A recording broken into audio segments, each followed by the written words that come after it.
오늘 우리가 읽은 이사야 본문은 여호와의 종의 노래라고 불립니다. 이 여호와의 종은 이스라엘 혹은 인류를 회복시키기 위한 사람 혹은 사람들을 의미합니다. 그런데 이 여호와의 종의 노래가 이사야에서는 한 4개 정도 나옵니다.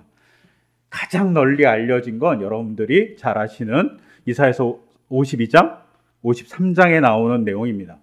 그 중에 53장 5절을 제가 읽어드리면 이게 여호와의 종의 노래구나 싶어지실 겁니다. 제가 읽어드리겠습니다.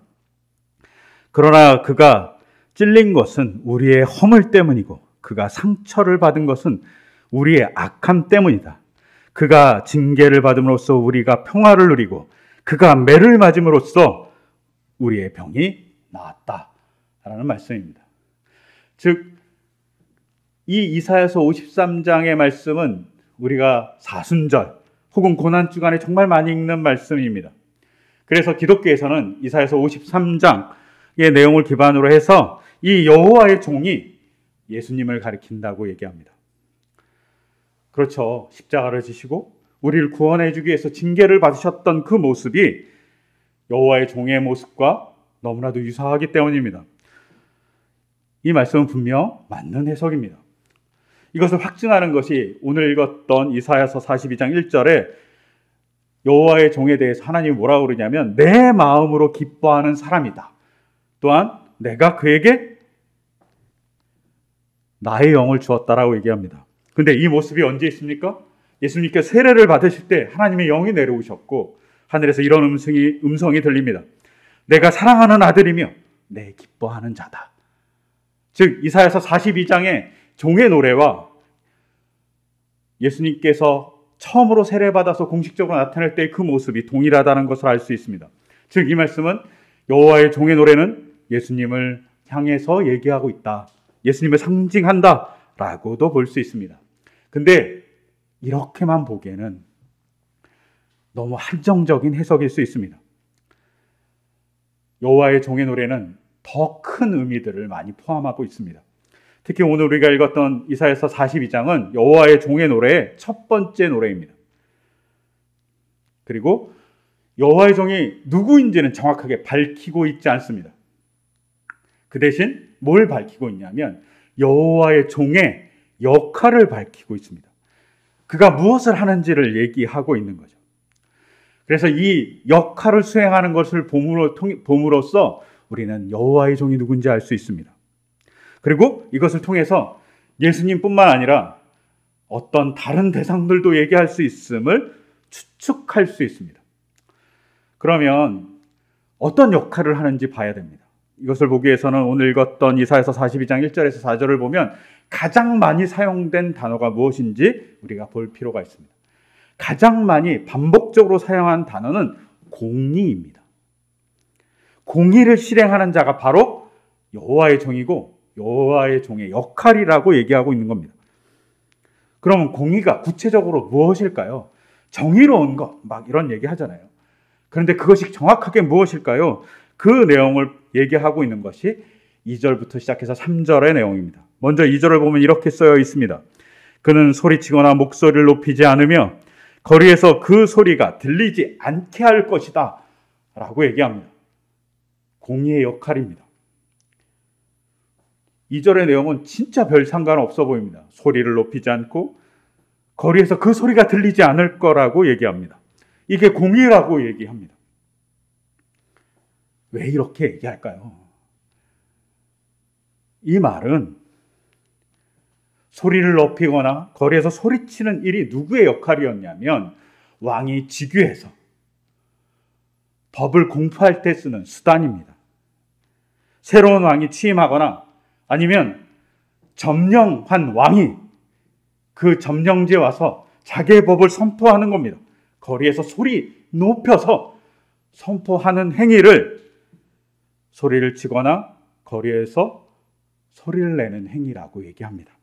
그런데 여호와의 종은 이걸 하지 않는다라고 얘기합니다. 왜 그럴까요?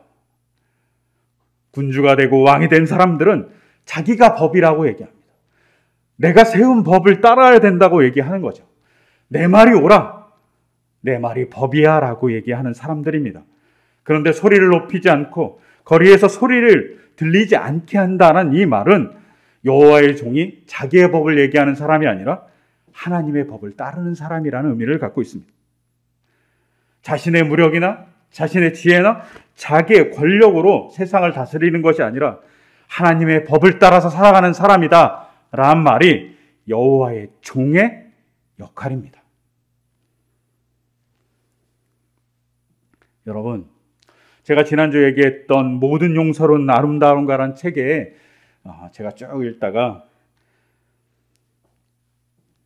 비젠탈이 자기의 그 괴로운 SS 대원을 용서해 줄 것이냐 말 것이냐에 대한 의문을 풀고 많은 사람들에게 편지를 보냈고 그 편지에 답신이 온 게 53명의 글이었습니다.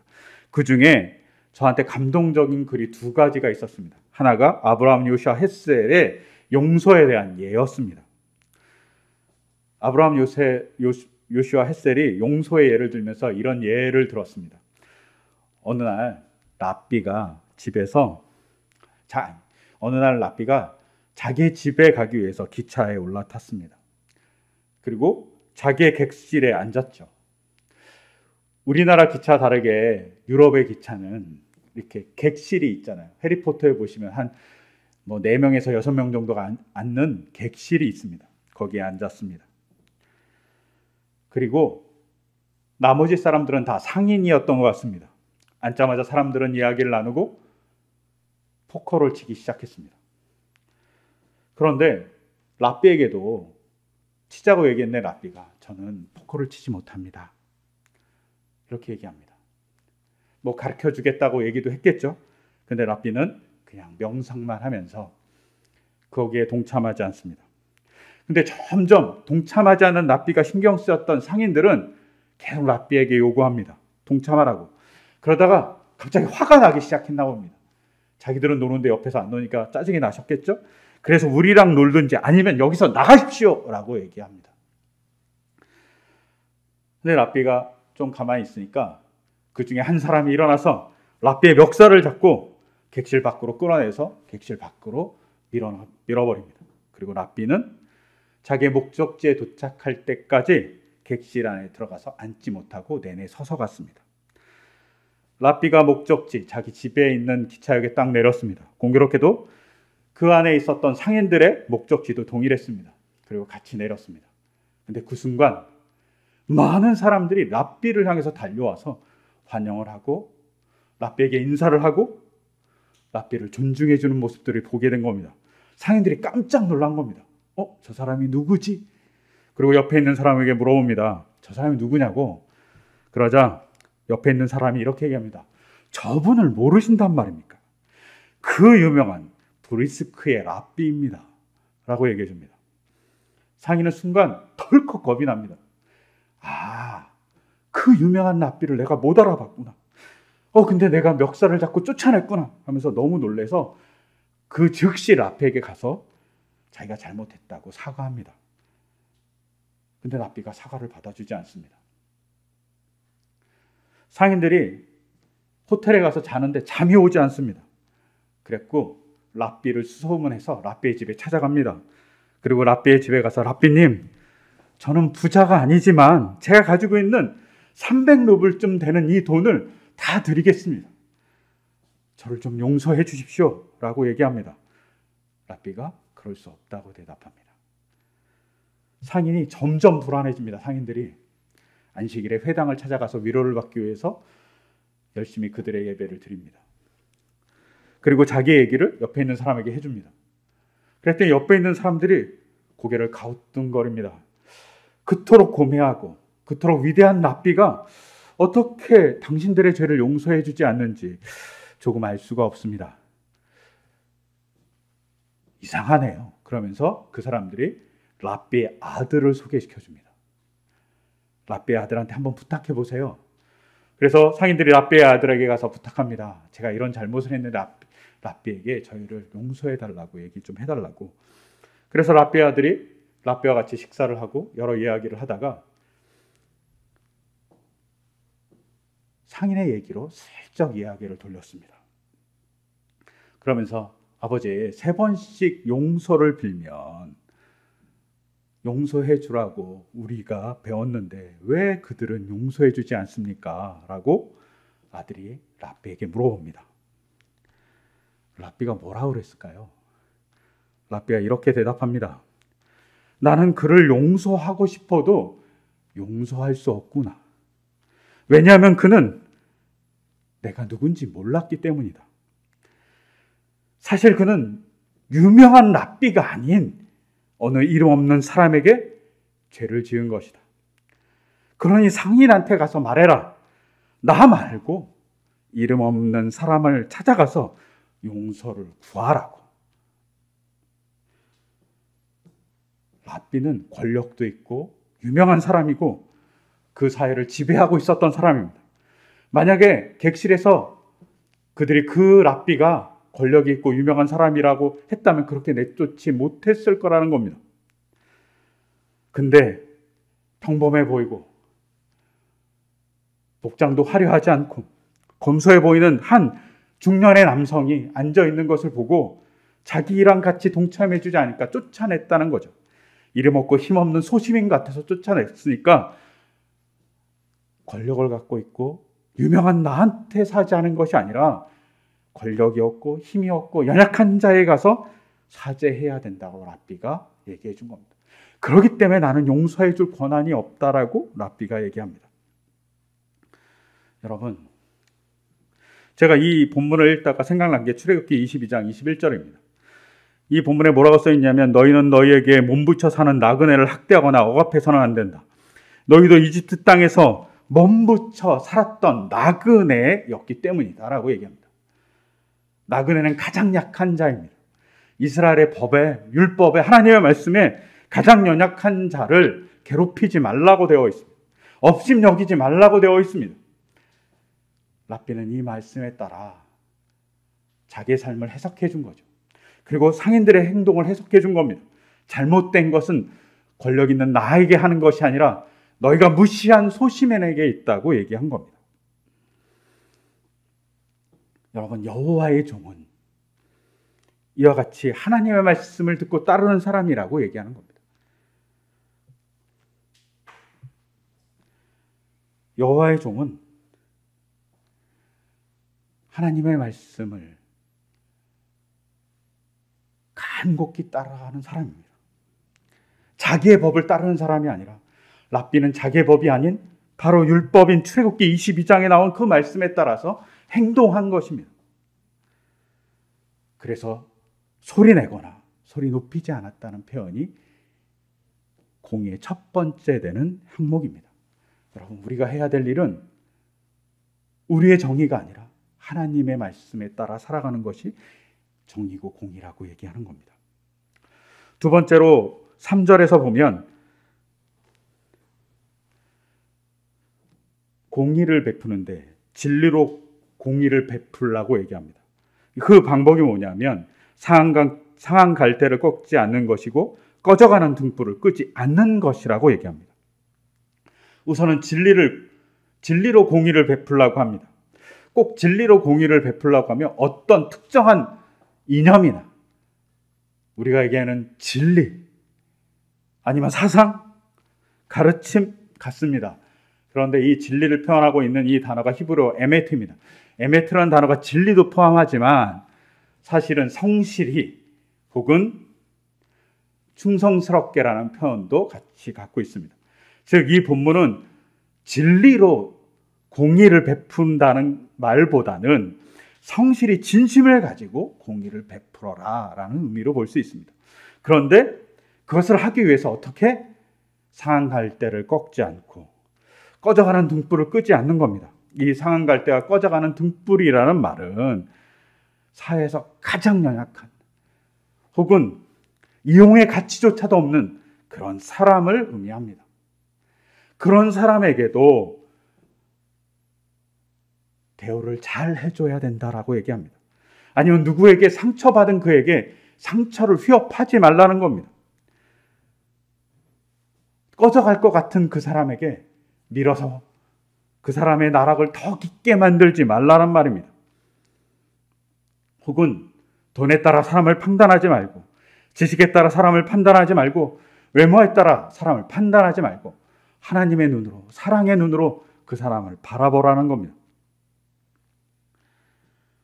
오늘날 이것이 많이 사라졌습니다.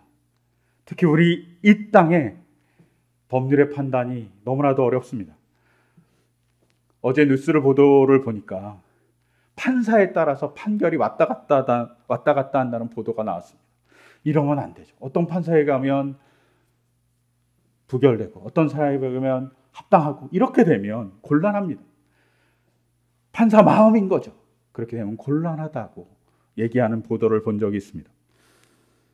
여러분, 그 판단이 사람의 시각에 따라서 혹은 돈이나 명예나 외모에 따라서 바뀌면 안 된다고 얘기하는 겁니다. 제가 조금 전 이야기했던 모든 용서는 아름다운 책에서 제가 읽다가 딱 한 번 눈물을 흘린 적이 있습니다. 딱 한 번 눈물을 흘렸는데 53명의 의견 중 한 사람의 의견이 저를 막 휘감아 와서 막 몸이 뜨거워지면서 눈물이 나더라고요. 그것은 알베르트 슈페어라는 사람의 이야기였습니다. 알베르트 슈페어는 건축가로 히틀러의 정권에서, 나치 정권에서 군수장관을 했던 사람입니다. 2차 대전이 끝나고 슈페어는 전범 재판인 누른베르크 재판에서 유일하게 자기가 나치의 전범이고, 자기가 정말 잘못했고, 유대인 학살에 자기가 직접 관여하지 않았지만 자기가 정말 잘못했다고, 우리의 전쟁은 잘못된 것이라고 사죄한 유일한 사람입니다. 그리고 누른베르크 재판에서 그는 20년형을 받습니다. 그러면서 이렇게 얘기합니다. 법이 20년형을 나에게 처벌했다고. 그런데 이것은 법적인 죄만 처벌한 것이라고. 나의 양심, 나의 도덕적인 고통과 범죄는 계속된다고. 너무나도 미안하고 너무나도 부끄럽다고. 법이 나에게 20년의 형벌만 매겼다고. 그러면서 그는 도덕적으로 혹은 그의 양심을 가지고 끊임없이 노력합니다. 그러다가 비젠탈의 모든 용서는 아름다운가라는 책을 읽게 됩니다. 그리고 비젠탈을 만나게 됩니다. 비젠탈이 슈페어를 딱 만났을 때 어떻게 했을까요? 독일의 군수장관입니다. 독일의 무기를 위해서 끊임없이 도로를 만들고 지원했던 사람입니다. 그런데 누른베르크 재판에서 죄인이라고 고백한 그 사람을 비젠탈은 어떻게 대했을까요? 구체적인 내용은 이 책에 나오지 않습니다. 그런데 슈페어의 느낌이 나옵니다. 슈페어는 비젠탈을 만나서 뭐라고 얘기했냐면, 그 모양이 비젠탈이 자기에게 너무나도 친절하게 대해주었다고, 나에게 화를 내지 않았다고, 나에게 비난하지도 않았다고, 그리고 비젠탈이 슈페어의 그 상처를 건드리지 않으려고 정말 조심해서 말을 했다고. 그리고 비젠탈이 슈페어가 가져온 모든 용서는 아름다운 그 책에 이렇게 써주었다고 합니다. 정확한 문구는 나오지 않지만 추리면 이렇습니다. 당신은 비록 그 무자비한 시대를 제거하지 못했지만 그에 대한 책임만큼은 진정으로 인식했습니다. 비젠탈은 그에게 뭐라고 얘기하냐면, 당신이 그 전쟁을 못 막았어, 히틀러를 못 막았어 라고 얘기한 게 아니라, 당신은 비록 그 무자비한 시대를 살았다고 얘기합니다. 그 시대에 당신도 어쩔 수 없이 제지하지 못하고 살았지만, 그러나 그것에 대한 양심 때문에, 그것에 대한 아픔 때문에, 그것에 대한 책임만큼은 진정으로 인식하면서 사는 사람이라는 걸 제가 압니다. 라고 비젠탈이 그에게 얘기했답니다. 써줬답니다. 그리고 슈페어는 그 글을 읽고 정말 자기 평생의 마음의 짐 같은 그 아픔 중에 조금을 내려놓을 수 있었다라고 얘기합니다. 슈페어가 어떤 사람이었냐면, 1944년 히틀러 암살을 시도했던 주모자들이 새로운 정부를 구성했을 때 슈페어만은 정부 인사로 받아들여야 된다라고 얘기했던 사람입니다. 또한 히틀러가 전쟁의 막바지에서 패전할 것 같으니까 무슨 명령을 내리냐면 네로 명령을 내립니다. 네로 명령이라는 게 뭐냐면 독일과 그 다음에 독일군이 점령한 모든 지역을 초토화시키는 겁니다. 아예 없어버리는 겁니다. 이 명령을 받은 사람이 누구냐? 슈페어였습니다. 근데 슈페어가 그 명령을 실행하지 않습니다. 그래서는 안 된다고 얘기합니다. 히틀러에게. 그렇게 그래도 양심껏 전쟁을 치르려고 노력했던 사람입니다. 그러기 때문에 비젠탈이 슈페어에게 책임만큼은 진정으로 인식했던 사람이라고 얘기합니다. 그리고 그의 상처를 너는 군수장관이어서 나쁜 놈이었어 라고 건들지 않고 최선을 다해서 비젠탈은 그의 상처를 보듬어 주려고 노력합니다. 자기가 유대인이고 유대인 수용소에서 죽음의 위기를 모면했음에도 불구하고 그 군수장관을 상처를 건들지 않기 위해서 노력했다고 얘기합니다. 여러분, 저는 상처받은 그 상한 갈대를 꺾지 않는 모습이 이런 것 같습니다. 비젠탈은 슈페어의 상처에 막 들어가서 막 꺾어버린 게 아니라 이 잔인한 독일구나 이렇게 얘기한 게 아니라 그가 회개했을 때 그 상처를 보듬어 안고 그의 상처를 조심스럽게 다뤄주었다고 얘기합니다. 로버트 콜스라는 사람이 이런 얘기를 했습니다. 용서라는 건 어떤 거냐? 용서란 스스로가 용서를 얻으려면 용서란 스스로가 자신의 죄에 대해 깊고도 집요한 내적인 비판을 수용함으로써만 얻을 수 있다. 용서를 얻기 위해서 어떻게 한다고요?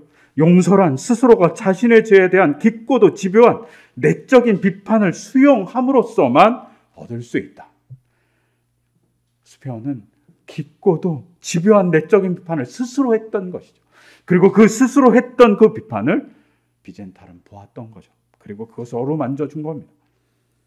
여러분, 상한 갈대를 꺾지 않는 모습, 꺼져가는 등불을 끄지 않는 모습이 이런 것일 겁니다.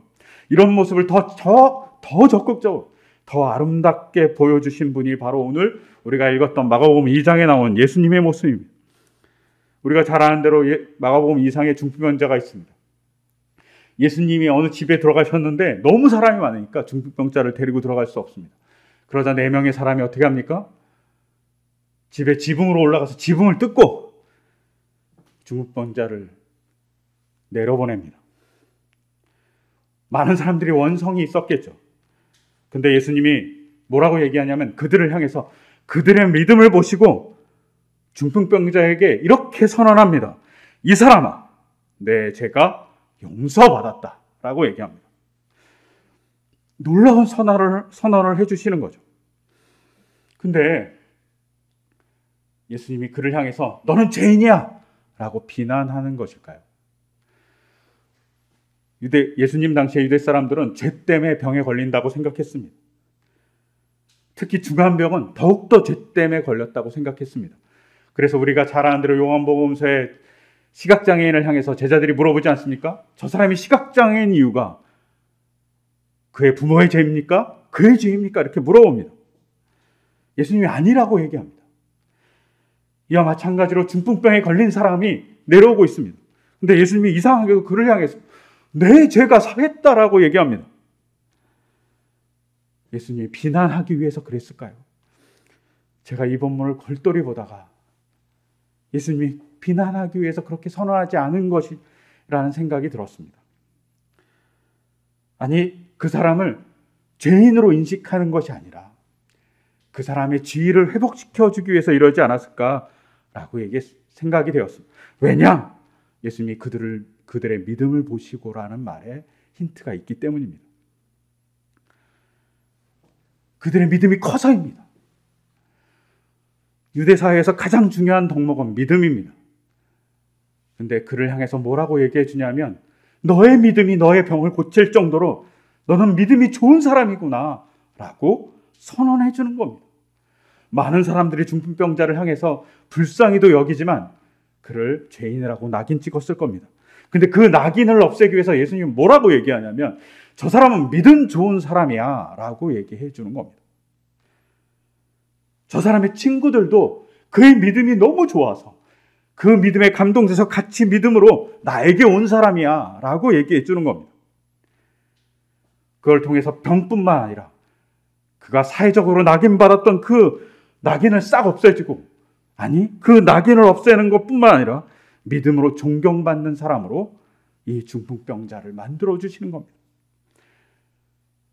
상처를 싸매고 꺼져가는 등불 같은 이 중풍병자를 회복시키기 위한 예수님의 세세하고 살펴주시는 말씀입니다. 이것이 우리가 가져야 될 이야기라는 겁니다. 누군가를 회복시키기 위해서 세세함을 갖는 것, 누군가를 회복시키기 위해서 그 세세함을 갖기 위해서 누군가의 삶을 사랑해주는 것, 그리고 우리가 기도해야 되죠. 그 회복을 위해서 지혜를 달라고, 그 회복을 위해서 하나님의 영을 달라고 기도해야 됩니다. 오늘 우리가 읽었던 이사야 본문 42장에 나의 영을 준다고 얘기합니다. 하나님의 영을 받는다는 것은 누군가의 아픔을 보듬기 위해서 하나님의 지혜를 갖고 그 사람을 본다는 겁니다. 그리고 회복의 일을 해가는 사람이 여호와의 종이라고 얘기합니다. 더불어서 이번 주간 제가 이 이야기를 계속 보다가 갑자기 유대인의 한 이야기가 생각났습니다. 유대인들은 용서를 할 때 누가 용서해 줘야 된다고 생각하냐면 피해 당사자가 용서해 줘야 된다고 생각합니다. 그래서 살인죄가 무서운 건 뭐냐면 용서해 줄 대상이 없어진 겁니다. 용서해 줄 사람이 없어졌어요. 살인을 했으니 그 사람이 없잖아요. 그러니 용서해 줄 사람이 없는 겁니다. 그런데 제가 이 본문과 오늘 말씀을 보다가 부활이 다가왔습니다. 부활은 용서할 대상이 살아나신 겁니다. 용서할 대상이 있는 것입니다. 십자가도 은혜이지만 주님은 용서해 주기 위해서 부활하시고 우리를 만나 주시는 거죠. 부활의 신비가 이 속에 있습니다. 그리고 십자가의 그 죄책에 시달리는 우리에게 부활을 통해서 용서의 사랑으로 우리에게 다가오시는 주님이 계십니다. 이렇게 세세하게 죄에 신음하는 우리에게 다가오셔서 꺼져가는 우리의 모습을 안타까워서 안아주시는 분이 바로 예수님의 모습입니다.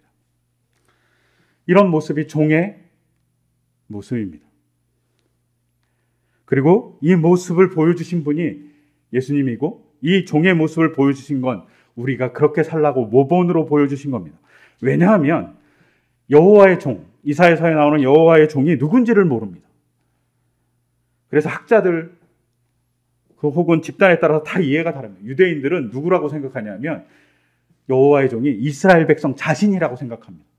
그래서 우리가 잘 아는 70인역은 아예 다르게 번역했습니다. 뭐라고 번역했냐면 야곱아 나의 종 내가 그를 도울 것이고 이스라엘아 내가 선택한 자 나의 영이 그를 나의 동료로 인정한다 라고 얘기합니다. 여호와의 종을 누구라고 얘기하면 야곱, 이스라엘로 얘기하고 있는 겁니다. 이스라엘 사람들은 그렇게 인식한다는 거죠. 유대 사람들은.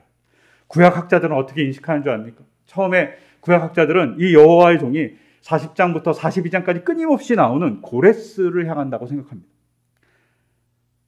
페르시아의 왕 고레스가 바벨론을 점령하고 이스라엘 사람들에게 예루살렘으로 귀향시키고 성전을 재건했기 때문에 그가 고레스라고 생각합니다. 그가 회복을 주었다라고 생각합니다. 그런데 여기에 문제가 하나 있습니다. 왜냐하면 조금 전에 얘기했던 여호와의 종의 역할과 조금 고레스의 역할이 다릅니다. 고레스는 스스로의 법을 선포했고요. 자기의 권력으로 평화를 만들려고 했습니다. 그런데 여호와의 종은 하나님의 법을 따르고 그리고 약한 자, 상한 자를 돌보는 자입니다. 그러니 고레스로 여호와의 종을 보기에는 약간 부적합합니다. 그래서 구약학자들이 다시 얘기하고 그리고 여러 가지 논의 끝에 또 하나의 의견을 냈습니다. 그게 뭐냐? 여호와의 종은 유대인들 중에 하나님께 충성되게 일하는 자들, 하나님을 향해서 충성되게 예배하는 자들이다 라고 정의했습니다. 그러면서 여기에 덧붙여서 베스터만이라는 구약신학자가 뭐라고 얘기했냐면 내가 아무리 읽어봐도 여호와의 종은 정말 누군지 정의하기가 어렵다. 뭐하고 누군지 알 수 없다. 누군지 알 수 없게 만든 게 제2이사야의 의도이다 라고 정의합니다. 저는 베스트만의 의도에 약간 동의합니다. 왜냐하면 모호하기 때문에 그걸 누구로 받아들이냐면 읽는 독자로 받아들입니다. 읽는 사람입니다. 여호와의 종이 되는 그 사람은 여호와의 종에 표현된 그 역할을 수행할 것을 다짐한 그 사람이 바로 여호와의 종입니다. 그리고 그 모범을 누가 보여주셨냐? 예수님이 보여주신 겁니다. 그리고 그 사람은 어떻게 행동해야 되냐면 4절에 쇠하지 않으며 낙담하지 않으며 끝내 세상에 공의를 세울 것이니 먼 나라에서도 그를 찾아올 거라고 얘기합니다. 왕이 어찌 낙담하겠습니까? 강력한 군사랑을 가진 사람이 어찌 낙담하겠습니까? 근데 하나님의 법을 실행하기 위해서 약한 자를 돌보고 연약한 자를 돌보는 그 사람은 낙담할 수 있습니다. 배신하기도 할 거니까요. 그 대표적인 케이스가 뭡니까? 예수님의 십자가이지 않습니까? 사람들이 예수님이 약한 자를 돌보고 병자를 치유해주고 그러는데 십자가에 달아버렸습니다. 그럼에도 불구하고 낙담하지 않는다고. 사랑을 실천하는 자로 있고 부활을 통해서 용서를 선언해주는 예수님의 모습이 계신다고 얘기하는 겁니다. 묵묵히 실행하는 것이죠. 그 모범을 따라서 우리도 실행하기를 바라시는 것이 바로 예수님의 모습입니다. 그리고 예수님이 바라시는 모습일지 않을까 생각합니다. 그래서 예수님이 제자들을 향해서 뭐라고 합니까? 나를 따라오라고 얘기합니다. 이 따라오라는 말이 뒷구멍이 쫄쫄쫄쫄 따라다니라는 게 아니라 예수님의 행위를 따라 살라는 겁니다. 여호와의 종은 오늘 본문에 표현한 대로 하나님의 말씀에 따라 살아가고 그리고 그 말씀을 실행하기 위해서 상한 갈대를 꺾지 않고 꺼져가는 등불을 끄지 않는 약자를 돌보고 연약한 자를 세워주고 누군가를 위로하게 해서 하나님의 영으로 행동하는 사람이라고 얘기하고 있는 겁니다. 여러분, 하나님의 영을 받는다는 것이 우리가 방언을 하고 예언을 하는 일도 있겠지만 가장 중요한 건 상한 갈대를 꺾지 않고 꺼져가는 등불을 끄지 않는 지혜입니다. 그 사랑이 우리에게 있어야 되는 겁니다. 이게 진짜 하나님의 영을 받는 모습일 것입니다. 그러기 위해서 우리가 어떻게 해야 됩니까? 주님을 우리의 왕으로 모셔야 됩니다. 오늘은 교회록으로 마지막 주일이고 1년의 마지막 주일이고 왕이신 그리스도의 주일입니다. 제가 전에도 한 2년인가 3년 전에 말씀드렸던 것 같아요. 이야기 드렸던 것 같아요. 왕이신 그리스도 주일은 1925년에 교황 바오로 11세가 제안해서 카톨릭과 개신교가 같이 제정한 절기입니다. 가장 나중에 만든 절기입니다. 근데 왜 1925년에 만들었을까요? 1925년에 무슨 일이 벌어지냐면 이탈리아의 독재자 무솔리니가 등장하고 그리고 그쯤에 또 누가 등장합니까? 우리가 그렇게 잘 아는 히틀러가 등장합니다. 그들이 파시즘을 얘기하면서 독재를 통해서 사람들을 통제하고 유대인들을 막 학살하는 그런 일들을 해나갈 때 기독교가 뭘 얘기하냐면 독재자가 왕이 아니라고. 무솔리니가 두체라고 자기 스스로 황제라고 얘기하지만 그가 왕이 아니라고. 하나님을 따라 살아야 된다고 저항하면서 정한 절기가 바로 왕이신 그리스도의 주일입니다. 그리스도를 따라 살아가라 라고 얘기하는 겁니다. 우리가 그렇게 살아가는 자가 되어야 된다고 얘기하는 겁니다. 오늘날 자본이 지배합니다. 오늘날 어쩌면 외모가 지배하는 세상입니다.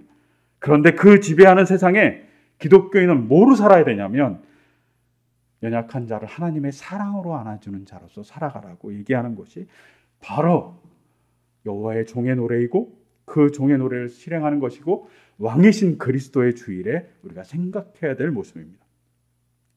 여러분, 우리가 그런 삶을 살아가기를 소망합니다.